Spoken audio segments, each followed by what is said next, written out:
Joining us right now is former New York City Police Commissioner Ray Kelly with me right here on set. Commissioner, thank you so much for joining us. Be with you as always. First, your observation this morning of what we're seeing taking place in Mali.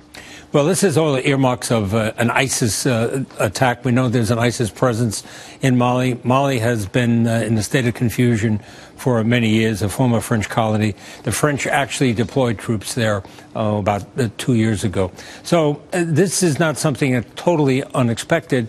And obviously they're being opposed now in the hotel, but it's not over. And this will probably be a protracted situation. We had Peggy Noonan, the Wall Street Journal columnist, on right before you, who said, look, people are waking up this morning saying two things. Number one, oh no. And number two, this is not going away. Yeah, no, it's not going away. We're going to be fighting in this battle for a long, long time to come. ISIS and its affiliates are powerful. We've never seen a terrorist organization with the resources that they have, the weapons, the money. They actually have property the size of Indiana that they've taken over, the caliphate, and they want to expand that. And that's their overall goal. They want the world to be a caliphate. And they also want to suck us into a land war in the Middle East. This is all coming together at a time that the New York police force is under pressure because of the Ferguson effect. We know that. We've got the president allowing these ex-convicts out and about, and let them be free strategy. Should we be worried about New York being next? I mean, there was the Times Square picture in the video from ISIS just this week. Yeah. The operating assumption here is that New York is definitely a target and will be an enduring target. The intelligence community thinks that New York is the #1 target in this country. New York has also done more than any other city to protect itself, but there clearly are no guarantees. And, of course, their goal is to panic people, to instill fear. That's what this video is supposed to do. That's what the video about Washington is supposed to do. And, you know, they're marching along on a very definite plan that they have.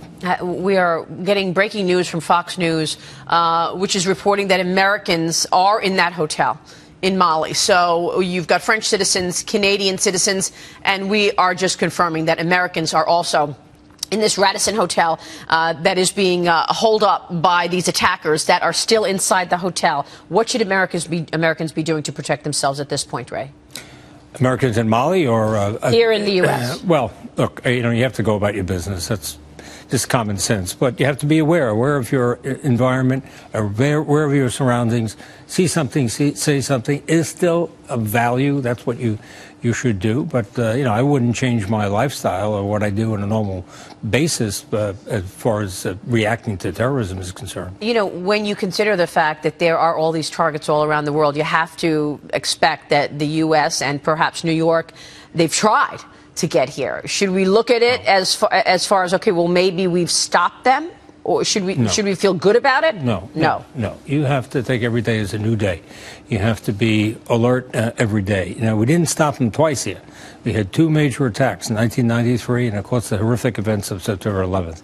But they see this as the capital of the world. This is where they want to make a statement. So, no, you can't take your pack off, as I say. You've got to be alert all the time. New York is clearly a target. We can't delude ourselves. They would like to come here if they could. What about the cyber end of it? What can you tell us about that? I mean, at this point, it looks like they are recruiting online, ISIS is, and getting away with it and getting people to join their fight. What do we need to understand about the cyber threat and also this metadata program where apparently law enforcement cannot do the surveillance that they'd like to do or they need to do because technology companies encrypt information? Yeah. Well, we haven't seen a cyber terrorist event, but it's probably inevitable that it's going to happen. If you're talking about recruiting, yeah, they put out about 90,000 tweets or retweets a day.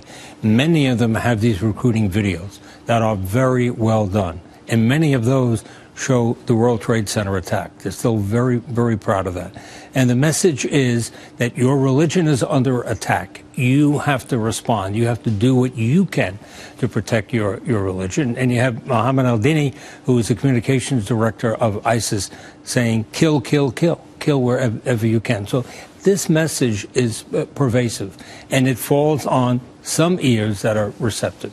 So we have to assume that young people mostly are going to react to this, are going to respond, and that there is cells or individuals out there who want to kill their fellow Americans. So that is the operating assumption that we have to go under.